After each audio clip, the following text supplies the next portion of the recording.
बहुत पहले की बात है। एक पहाड़ की तलहटी में बसे छोटे से गांव में दो लड़के रहते थे जो एक दूसरे के अभिन्न मित्र थे। उनमें से एक का नाम उर्युभा था जो बहुत अमीर परिवार से था और दूसरा उबाडुक था जो बहुत गरीब परिवार से था। परंतु उनके इस सामाजिक और आर्थिक अंतराल के कारण उनके आपसी प्रेम में कभी कोई कमी नहीं आने पाई। अक्सर रोज वे घर से बाहर निकलकर आपस में मिलते थे और दूर जंगलों में चिड़ियों की बोली बोलते हुए फूलों की सुगंध के बीच दिन भर घूमते फिरते थे। वे साथ साथ नदियों में तैरते, तीर धनुष चलाना सीखते और साथ साथ बांस की बांसुरियां बनाकर उसे देर तक बजाते रहते थे। इस तरह उन्हें एक दूसरे के साथ अधिक से अधिक समय बिताना अत्यंत प्रिय लगता था। जैसे जैसे वे बड़े होते गए, जीवन के तमाम कार्यों में उनकी व्यस्तता बढ़ती गई और उन्हें साथ साथ रहते हुए समय बिताने का अवसर कम मिलने लगा। उर्युभा अपने माता पिता के काम में हाथ बटाने लगा और उसे कई कई दिनों तक व्यापार के सिलसिले में गांव से दूर रहना पड़ता था, जबकि उबाडुक को खेतों में काम करके धान उपजाना होता था जिससे उसके परिवार का भरण पोषण हो सके। इसके बावजूद उनके बीच की मित्रता उसी तरह मजबूत बनी रही। वे एक दूसरे पर पूरी तरह आज भी विश्वास करते और अपने किसी भी रहस्य को एक दूसरे से कभी नहीं छुपाते थे।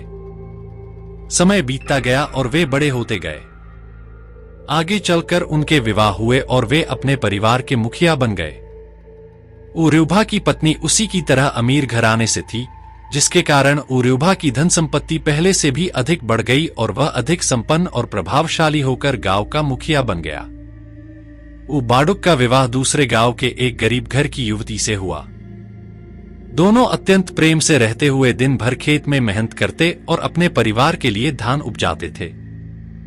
गरीबी में रहते हुए भी वे दोनों अत्यंत खुश थे और अपने माता पिता के साथ खुशहाल जिंदगी जी रहे थे। उबाडुक की पत्नी बहुत कर्मठ और मधुर स्वभाव वाली थी। दोनों कंधे से कंधा मिलाकर अपनी जिम्मेदारियों का निर्वाह कर रहे थे। इस प्रकार जीवन की आपाधापी में दोनों मित्र एक दूसरे से दूर होते चले गए और दोनों को आपस में मिलने का बहुत कम अवसर मिल पाता था। बावजूद इसके दोनों के आपसी प्रेम संबंध में कोई कमी नहीं आने पाई, बल्कि समय बीतने के साथ साथ उनकी मित्रता और गहरी और प्रगाढ़ होती गई। जब कभी अवसर मिलता, बाडुक अपने मित्र से मिलने उसके गांव चला जाता था। ऐसे अवसर पर उसका मित्र उर्युभा बड़ी गर्मजोशी से उससे मिलता था, उसका खूब आदर सत्कार करता था और दोनों अत्यंत प्रेम से एक दूसरे के साथ समय गुजारते थे। वे दोनों साथ साथ अपने अतीत के दिनों की स्मृति में डूब जाते थे। पुराने दिनों की याद ताजा हो जाती और उनकी मित्रता पहले से और अधिक मजबूत हो जाती थी। कई दिन बाद जब उबाडुक अपने घर लौटता था तो अपनी मित्रता की, अपने मित्र की उदारता और सुंदर स्वभाव की तारीफ अपनी पत्नी से करता था। ऐसे ही एक बार जब उबाडुक अपने मित्र से मिलकर वापस अपने गांव लौटा तो उसकी पत्नी ने उससे कहा कि उसके पड़ोसी उसके अमीर मित्र के बारे में तरह तरह की बातें किया करते हैं। उसने कहा कि लोगों का विचार है कि ऐसी मित्रता कभी नहीं टिकती, यह केवल दिखावे के लिए होती है। लोग यह भी कहते हैं कि यदि दोनों में इतनी ही गहरी दोस्ती है तो उनका अमीर मित्र उनकी स्थिति जानने समझने के लिए कभी उनके घर क्यों नहीं आता है।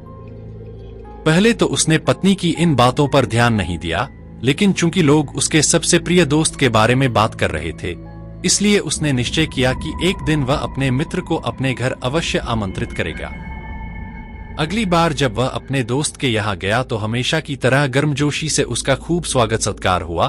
तब उबाडुक ने अपने मित्र से कहा कि मैं तुमसे मिलने हमेशा आता रहता हूँ और मुझे तुम्हारा आदर सत्कार लगातार मिलता है, लेकिन मेरे विवाह के पश्चात तुम एक बार भी मुझसे मिलने मेरे घर नहीं आए। यह सुनकर उर्युभा ने कहा, तुम सही कह रहे हो मेरे मित्र, परंतु ऐसा नहीं है कि मैंने पहले इसके बारे में नहीं सोचा है। तुम्हें पता ही है कि मेरे ऊपर व्यापार की बहुत जिम्मेदारियां हैं और मुझे अपने जीवन में अपने मनपसंद सुख के क्षण जीने का बहुत कम अवसर मिल पाता है। मुझे तुम्हारे यहाँ न आ सकने का दुख लगातार रहता है, लेकिन मैं अपनी इस गलती को जल्द ही ठीक करूंगा। तुम अपनी पत्नी से कहना कि मैं जल्दी ही तुम लोगों से मिलने तुम्हारे घर आऊंगा और फिर हम सब साथ बैठकर उसके हाथ का पकाया हुआ स्वादिष्ट भोजन करेंगे। उसने यह भी कहा कि मैं कल ही तुम्हारे घर के लिए प्रस्थान करूंगा और शाम होते होते वहां पहुंच जाऊंगा। अत्यंत प्रसन्नतापूर्वक उत्साह से भरा हुआ उबाडुक जल्दी जल्दी अपने घर आया और अपनी पत्नी को मित्र के आने की सूचना दी। उसने उससे कहा कि अगले दिन वह जल्दी उठकर जितना अच्छा भोजन वह पका सकती है पका ले, क्योंकि वह अपने मित्र का स्वागत यथासंभव बेहतरीन तरीके से करना चाहता था। मित्र के आने की खबर सुनकर उसकी पत्नी भी बहुत खुश हुई, लेकिन अत्यंत चिंतित स्वर में उसने उबाडुक से कहा कि उसके घर में इस समय न तो मछलियां हैं और न ही खाना पकाने के लिए अनाज का एक दाना भी। वह उसके मित्र का स्वागत किस प्रकार करेगी? यह सुनकर दोनों ही अत्यंत चिंतित हो गए। सचमुच यह तो बड़े दुर्भाग्य की बात है, उबाडुक ने कहा। इतनी गरीबी किस काम की कि हम अपने प्रिय मित्र के स्वागत में उसे खाना तक न खिला सकें। अचानक उबाडुक के चेहरे पर आशा की एक किरण नजर आई। उसने कहा, हमारे गांव के लोग और हमारे पड़ोसी बहुत ही अच्छे स्वभाव वाले हैं और हमने उनसे आज तक कभी किसी प्रकार की कोई सहायता नहीं मांगी है। तुम जल्दी से पड़ोसियों के घर चली जाओ और जिनसे जो कुछ हो सके मांग कर ले आओ, जिससे मित्र के स्वागत के लिए कुछ न कुछ तो भोजन अवश्य बन सके, क्योंकि यह तो उचित नहीं है कि इतने दिनों बाद प्रिय मित्र घर आए और हम उसे खाना तक न खिला सकें। उबाडुक की पत्नी ने वैसा ही किया जैसा उसके पति ने उससे कहा था। वह तुरंत अपने पड़ोसियों के पास गांव के इस छोर से उस छोर तक गई, लेकिन पूरे गांव में घूमने के पश्चात भी उसे किसी से कुछ भी प्राप्त न हो सका। न तो उसे मछली मिली और न ही चावल का एक दाना। वह अत्यंत दुखी और उदास होकर घर लौट आई और पूरी बात अपने पति से बताई। जब उबाडुक ने अपनी पत्नी की बात सुनी तो उसे दुख हुआ। अत्यंत दुखी और परेशान होकर वह सोचने लगा कि ऐसे समाज और परिस्थिति में जीने से क्या फायदा कि वह अपने सबसे प्रिय मित्र के खाने के लिए कुछ जुटा नहीं सकता। यह कैसी दुनिया है जहां हम लोग रहते हैं? लोग आपस में इतनी भी सहायता नहीं करते कि हम अपने प्रिय मित्र के स्वागत में उसे एक समय का खाना खिला सकें। उसका हृदय दुख और पीड़ा से कराह उठा। ऐसी दुनिया में रहने से तो अच्छा है कि हम यह जीवन ही समाप्त कर दें। दुख और पीड़ा के आघात से वह इतना टूट चुका था कि उसने पास में रखे एक दाव को उठाया और उसे अपने छाती में घूमकर अपने प्राण त्याग दिए। जब उसकी पत्नी ने देखा कि उसके प्रिय पति ने दुख और पीड़ा से अपने प्राण त्याग दिए हैं, तो वह अत्यंत व्याकुल होकर चीख चीख कर विलाप करने लगी। अब मेरे लिए इस दुनिया में रखा ही क्या है? उसने सोचा, मेरे प्रिय पति ने इस प्रकार अपने प्राण त्याग दिए। बिना प्रिय पति के इस प्रकार जीने से बेहतर है कि मैं भी अपने प्राण त्याग दूं। यह कहकर उसने भी दाव को अपने सीने में मारकर अपने प्राण दे दिए। उसी रात एक दुष्ट चोर, जिसका नाम नांगतुह था, चोरी की ताक में चारों ओर घूम रहा था, क्योंकि बहुत ठंड पड़ रही थी। वह रात बिताने के लिए ऐसे किसी घर की खोज में था जहां वह छिपकर भयंकर ठंड से अपने को बचा सके। अचानक उसकी निगाह उबाडुक और उसके घर पर पड़ी। उसने देखा कि घर में आग जल रही थी, लेकिन चारों ओर गहरा सन्नाटा पसरा हुआ था। किसी को आसपास न देखकर उस चोर ने सोचा कि ये मेहनती लोग थककर गहरी नींद में सो चुके हैं। उसने जलती हुए आग के पास छिपकर अपने को ठंड से बचाने की सोची। वह चुपचाप एक किनारे छुपकर बैठ गया। जलते हुए अलाव से उसे बहुत आराम महसूस हुआ। उसे इस बात का जरा भी एहसास नहीं हो सका कि उसके पास ही फर्श पर दो लोगों का मृत शरीर पड़ा हुआ है। आग की गर्मी से आराम मिलने पर नांगतुह को कुछ झपकी आने लगी और वह जल्दी ही गहरी नींद में सो गया। अगले दिन जब उसकी आंख खुली तो दिन चढ़ आया था। वह हड़बड़ाकर जल्दी से उठा और सोचा कि गांव वालों के एकत्र होने से पहले ही वह वहां से भाग जाए, लेकिन अचानक उसकी निगाह पास ही पड़े दो मृत शरीरों पर पड़ी और वह अत्यधिक भयभीत हो उठा। वह भय से कांपने लगा। वह अपने आप से बोला, यह कितने दुर्भाग्य की बात है कि मैं रात में इस घर में आया।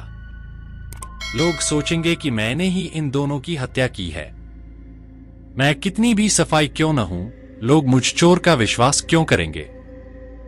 गांव के लोगों द्वारा पकड़े जाने और हत्यारे की तरह बदनाम होने और मारे जाने से बेहतर तो यही है कि मैं खुद ही अपने प्राण त्याग दूं। यह सोचकर उसने भी पास पड़ा हुआ दाव उठाया और अपने सीने में मारकर अपने प्राण दे दिए। अब वहां 3 मृत शरीर पड़े थे। तीनों की मृत्यु का एक ही कारण था कि मित्र के स्वागत सत्कार के लिए घर में अनाज का एक दाना भी उपलब्ध न था।